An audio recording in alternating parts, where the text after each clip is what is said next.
வணக்கம், நான் உங்கள் எக்ஸாம் குரு காளி. டிஎன்பிஎஸ்சி எக்ஸாம் பொறுத்தவரையில நம்ம நல்லா படிச்சுட்டு போன விஷயங்களை கரெக்டாக ஆன்சர் பண்ணிடுவோம். படிக்காத தெரியாத கேள்விகளை வந்ததுன்னா நம்ம என்ன பண்ணுவோம், என்ன பண்றதுன்னு தெரியாம சில நேரங்களில் யோசிப்போம். அது தொடர்பான வீடியோ தான் இது.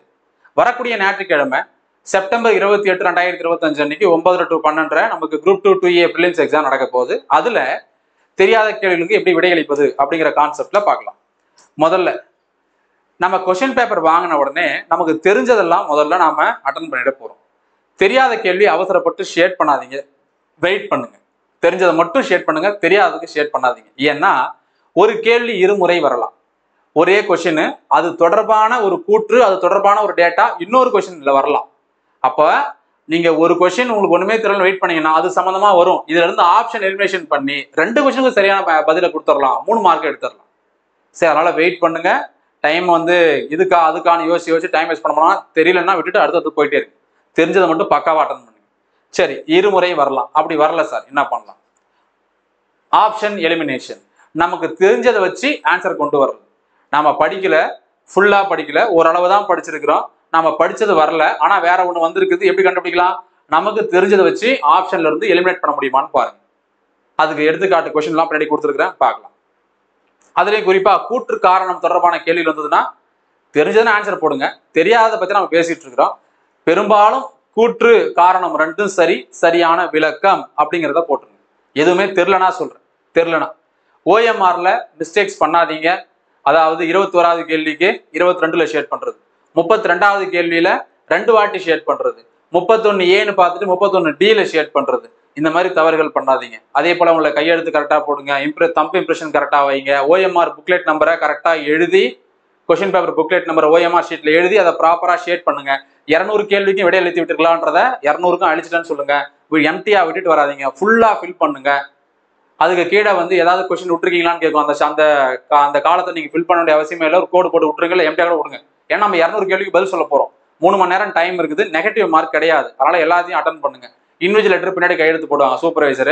அவங்க மற்றதெல்லாம் செக் பண்ணி பார்த்துப்பாங்க. மற்றபடி உங்க போட்டோ, உங்களோட நேம், உங்களுடைய venue, exam date and time எல்லாமே ஆட்டோமேட்டிக்கா ப்ரீ ஃபில்டா அதுவாகவே எல்லாமே பிரிண்ட் ஆகியே வந்துடும் ஓஎம்ஆர் ஷீட்ல. அடுத்தது கடைசி ரொம்ப முக்கியமான விஷயம், எதுவுமே தெரியல சார், என்ன சார் பண்றது? எதுவுமே தெரியலனா என்ன பண்ணுங்க? குலதெய்வத்தை வேண்டிக்கிட்டு அல்லது இயற்கையெல்லாம் வேண்டிக்கிட்டு சாபுத்திரி இங்கி பிங்கி பாங்கிலாம் போட்டு ஏதாவது ஒன்னு போட்டு வர்றதுக்கு பதிலா, அதாவது ஒரு 4A 4B 4C 4Dன்னு போடுறதுக்கு பதிலா எனக்கு ஒரு 25 கொஸ்டினுக்கு ஒண்ணுமே தெரியல சார், என்ன பண்ணலாம்? 25க்கும் ஒரே ஆப்ஷன் போடுங்க, ஏன்னு போடுங்க, அல்லது பி அல்லது சி அல்லது டி ஏதோ ஒன்று போட்டுவாங்க. ஒரு 5வது சரியாகிறதுக்கு வாய்ப்பு இருக்குது. நீங்க 4A 4B 4C 4D போட்டீங்கன்னா நீங்க 4A போட்டிருப்பீங்க, அதுக்கு 4B ஆன்சரா இருக்கும். 4B போட்டிருப்பீங்க, அதுக்கு 4D ஆன்சரா இருக்கும். அப்ப இந்த மாதிரி மாத்தி மாத்தி போடுற வேலை வேண்டாம்.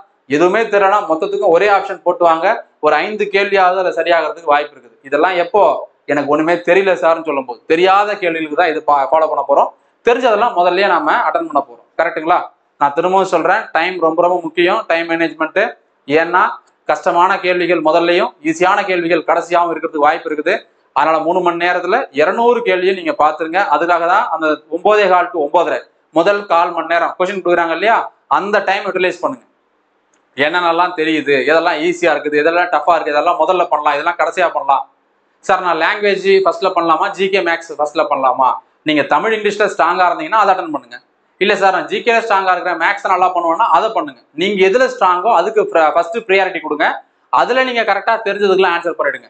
நல்லா புரிஞ்சுக்கோங்க, தெரியாத கேள்விக்கு நம்ம தப்பா போட்டு மார்க்கே வரலாம்னு கவலை இல்லை. ஆனா தெரிஞ்ச ஒரு கேள்வி கூட மிஸ் ஆகக்கூடாது. சொல்லுவாங்க இல்லையா, 1000 குற்றவாளி தப்பிக்கலாம், ஆனா ஒரு நிரபராதி தண்டிக்கப்படக்கூடாது. கரெக்டா? அதே போலதான் எனக்கு 10 கொஸ்டின் ஒண்ணுமே தெரியல சார், அதுல நீங்க மார்க் வந்தாலும் போச்சு வரலாலும் போச்சு. எனக்கு 90 கொஸ்டின் பக்காவா தெரியும் சார், 90க்கு 90 வாங்கணும். அதை மைண்ட்ல வச்சுக்கோங்க. இதுதான் ரொம்ப முக்கியமான விஷயம். தெரியாத கேள்விகளுக்கு பதிலளிக்கிறது இப்படிதான். ஸோ வெயிட் பண்ணி பாருங்க. இருமுறை வரலாம். ஆப்ஷன் எலிமினேஷன், தெரிஞ்சதை வச்சு தெரியாததை நாம் எலிமினேட் பண்ணலாம், தெரியாததை வச்சு தெரிஞ்சதை ஆன்சர் பண்ண முடியும். எதுவுமே தெரியலனா ஏதாவது ஒரு ஆன்சரை, ஒரே ஆன்சரை எல்லாத்துக்கும் போடுறது ரொம்ப ரொம்ப முக்கியம். இப்ப இதுல பாத்தீங்கன்னா ஒரு எக்ஸாம்பிள், கூட்டுறவு சங்கங்கள் தொடர்பான ஒரு கேள்வி கேட்டிருக்கிறாங்க, கோஆபரேட்டிவ் சொசைட்டிஸ். இது தெரிஞ்சதுன்னா பரவாயில்ல, நிறைய பேருக்கு இது ரொம்ப டெப்தா டீட்டெயிலா தெரியாது. இப்போ நான் என்ன பண்ண போறேன் அப்படின்னா, 243 அப்படிங்கிற விதி தெரியும். அது என்னது? பஞ்சாயத்து தொடர்பானது. பஞ்சாயத்து. கரெக்டா? இந்த கேள்வியில பஞ்சாயத்து தொடர்பாக இருக்குதா? எதுவுமே இல்லை. அப்ப இதுதான் ஆன்சர். எனக்கு வேற எந்த விதியும் தெரியாது, இதுதான் தெரியும். அப்ப இதுதான் ஆன்சர், முடிஞ்சு போச்சு. இதை வச்சு நான் மற்ற மூணுத்தையும் எலிமினேட் பண்ணிடுறேன். ஓகேவா? இது ஒரு மெத்தட். அதே போல பாத்தீங்கன்னா இரண்டாவது மிகப்பெரிய மாநகராட்சி இந்தியாவில் உருவாக்கப்பட்டது கேட்குறாங்க. நம்ம எக்ஸாம் படிக்கிறவங்களுக்கு நம்ம பொதுவாக சொல்லுவோம்ல, குழந்தைங்க கூட தெரியும் அப்படின்னு சொல்லுவோம்ல, அந்த மாதிரி கேள்வி. முதல்ல உருவாக்குனது மெட்ராஸ், எல்லாருக்குமே தெரியும். அப்புறம் பாருங்க, இந்த கவுஹாத்தி, பாட்னா. இப்போ நம்மளுடைய சுய அறிவை பயன்படுத்துங்க. நம்மளுக்கு இது தெரியாது, ட்ரை பண்றோம். இந்த பாட்னா, கவுஹாத்திலாம் வர்றதுக்கு வாய்ப்பு இருக்குதா? நம்ம ஓரளவுக்கு படிச்சிருக்கிறோம், நமக்கு பேசிக் தெரியும். இதெல்லாம் வர்றதுக்கே வாய்ப்பு கிடையாது. அப்ப எதுவா தான் இருக்கணும்? இதுவா தான் இருக்கணும். இதுதான் ஆன்சர். கரெக்டா? ஸோ இப்படி சூஸ் பண்ணலாம். அடுத்தது ஒரு பொறுத்துக்க வச்சுக்கோங்க. பொறுத்துக்க லாகூர், சதிவடக்கு, கான்பூர், லாகூர், மீரட்டு இதெல்லாம் கேட்குறாங்க. இதெல்லாம் நம்ம படிச்சிருப்போம். நம்ம வழக்கமாக சொல்லுவோம், சார் நான் கொஸ்டின் பேப்பர் பார்த்தேன், ரொம்ப ஈஸியாக இருந்தது சார், கேள்வி எல்லாம் தெரிஞ்சது சார், ஆனால் ஆன்சர் தான் ஒன்றும் தெரியல சார். ஏன்? சரியா படிக்கல, படிச்சது ரிவிஷன் பண்ணல. கரெக்டா? அப்ப என்ன பண்ணணும்னா, நமக்கு என்ன தெரியும்? சிட்டகாங் ஆயுத படைத்தாக்குதல். சிட்டகாங்ல யார் ரொம்ப ஃபேமஸான நபரு? கல்பனா தத்து. சூர்யா சென்னு, கல்பனா தத். அவர் சூர்யா சென்னை பத்தியில கொடுக்கலன்னு நினைக்கிறேன், கல்பனா தத்தை போய் கொடுத்துருக்காங்க. அப்ப இதுதான் எனக்கு தெரியும், இது ஒண்ணுதான் எனக்கு தெரியும்.